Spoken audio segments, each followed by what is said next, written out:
নমস্কার বন্ধুরা, ভালোবাসার রান্নাঘরে সবাইকে স্বাগত জানাই।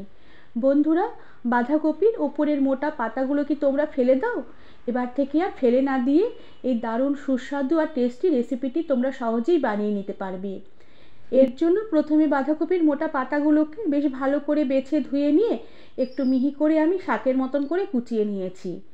এরপর কড়াতে আমি সামান্য পরিমাণে একটু তেল দিয়ে দিলাম, আর তেল বেশ ভালো করে গরম করে নিয়ে 2-3টে শুকনো লঙ্কা ফাটিয়ে তেলে দিয়ে দিলাম। এবার শুকনো লঙ্কাগুলো তেলে একটু নেড়ে চেড়ে আমি হালকা করে ভেজে নেব। শুকনো লঙ্কা বেশ লাল লাল করে ভাজা হয়ে গেলে একটি লঙ্কা আমি কড়া থেকে উঠিয়ে রেখে দিয়ে আরও 2টো কাঁচা লঙ্কার মাথাটাকে ফাটিয়ে তেলে দিয়ে দিলাম। এবার কাঁচা লঙ্কা শুকনো লঙ্কা একটু নেড়ে চেড়ে নিয়ে আমি 4-5 কোয়া রসুন তেলে দিয়ে একটু নেড়ে চেড়ে ভাজা ভাজা করে নিয়ে যে বাঁধাকপির পাতা কুচিয়ে রেখেছিলাম সেই কোচানো বাঁধাকপির পাতাগুলোকে তেলে দিয়ে দিলাম। এবার রসুন আর লঙ্কার সাথে বাঁধাকপির পাতাগুলোকে কিছুক্ষণ একটু নেড়ে চেড়ে নেব। এরপর এতে দিয়ে দিলাম পরিমাণ মতো নুন আর সামান্য একটু হলুদ গুঁড়ো দিয়ে দিলাম। নুন আর হলুদ গুঁড়ো দিয়ে বাঁধাকপির পাতাগুলোকে বেশ ভালো করে কিছুক্ষণ নেড়ে চেড়ে হালকা করে ভাজা ভাজা করে নেব।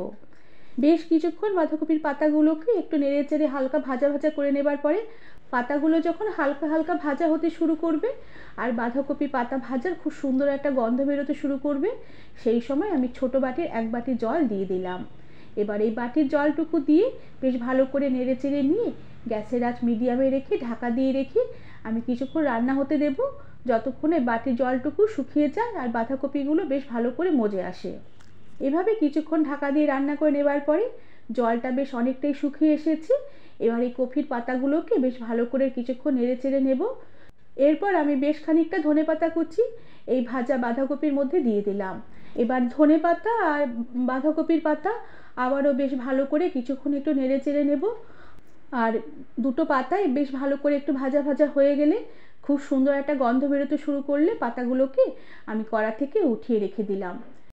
এরপর এই সমস্ত পাতাগুলোকে আমি শিলপাটায় বেশ মসৃণ করে বেটে নেব। তবে বাড়িতে শিলপাটা না থাকলে তোমরা চাইলে এই পাতাগুলোকে মিক্সিং জারেও বেটে নিতে পারো। সমস্ত পাতাগুলোকে বেশ মসৃণ করে আমি শিলপাটায় বেটে নিয়েছি। আর কড়াটাকে আবারও বেশ পরিষ্কার করে নিয়ে গ্যাসে বসিয়ে তাতে সামান্য পরিমাণে একটু তেল দিয়ে দিলাম। আর তেল গরম হয়ে আসলে আমি বেশ খানিকটা কালো জিরে তেলে দিয়ে দিলাম। কালো জিরের পরিমাণটা এখানে একটু বেশি করে দিতে হবে। কালো জিরেগুলোকে এবার তেলে একটু নেড়ে চেড়ে নেব। কালো জিরের খুব সুন্দর একটা সুঘ্রাণ বেরোলে আমি বেশ খানিকটা পেঁয়াজ লম্বা লম্বা করে কেটে রেখেছিলাম, সেই লম্বা করে কাটা পেঁয়াজ তেলে দিয়ে দিলাম। এবার এই পেঁয়াজগুলোকে কালো জিরের সাথে একসাথে কিছুক্ষণ একটু নেড়ে চেড়ে নরম করে ভেজে নেব। কিছুক্ষণ পেঁয়াজ ভেজে নেবার পরে পেঁয়াজ একটু নরমও হয়ে এসেছে আর হালকা একটু লাল লালও হয়ে এসেছে। এই সময় আমি বেটে রাখা পাতাগুলোকে দিয়ে দিলাম। এবার বাঁধাকপির পাতা এই কড়াতে বেশ ভালো করে নেড়ে চেড়ে একটু কষিয়ে নেব, যতক্ষণ না এই বাঁধাকপির পাতা থেকে যে একটু জল জল ভাব আসে এটা শুকিয়ে আসবে আর বেশ ভালো করে কড়া থেকেও ছেড়ে ছেড়ে আসবে। বেশ কিছুক্ষণ পাতা বাটার মিশ্রণটাকে এভাবে নেড়ে চেড়ে নেবার পরে আমি এতে স্বাদের ব্যালেন্সের জন্য সামান্য একটু চিনির ছিটে ছড়িয়ে দিলাম। চিনি এখানে একটু দিতেই হবে, তাহলে খেতে বেশ ভালো লাগবে।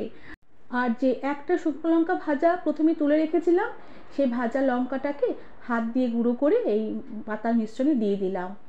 এবার চিনি আর এই ভাজা লঙ্কার গুঁড়ো এই পাতা বাটার মিশ্রণের সাথে বেশ ভালো করে নেড়ে চেড়ে মিশিয়ে নেব, যতক্ষণ না পাতার মিশ্রণ থেকে এক্সট্রা জলটা শুকিয়ে আসবে আর পাতার মিশ্রণগুলো কড়া থেকে ছেড়ে ছেড়ে আসবে আর একটা মন্ডের মতন তৈরি হয়ে আসবে। বেশ কিছুক্ষণ পাতার মিশ্রণ আমি নেড়ে চেড়ে নিয়েছি, একদম পুরোপুরি পাতার মিশ্রণ থেকে জল শুকিয়ে গেছে আর একটা বেশ ভালোভাবে মন্ডর মতনও তৈরি হয়ে গেছে। এবার আমি গ্যাসের আঁচ বন্ধ করে দিয়ে রেসিপিটি সার্ভ করে দেব।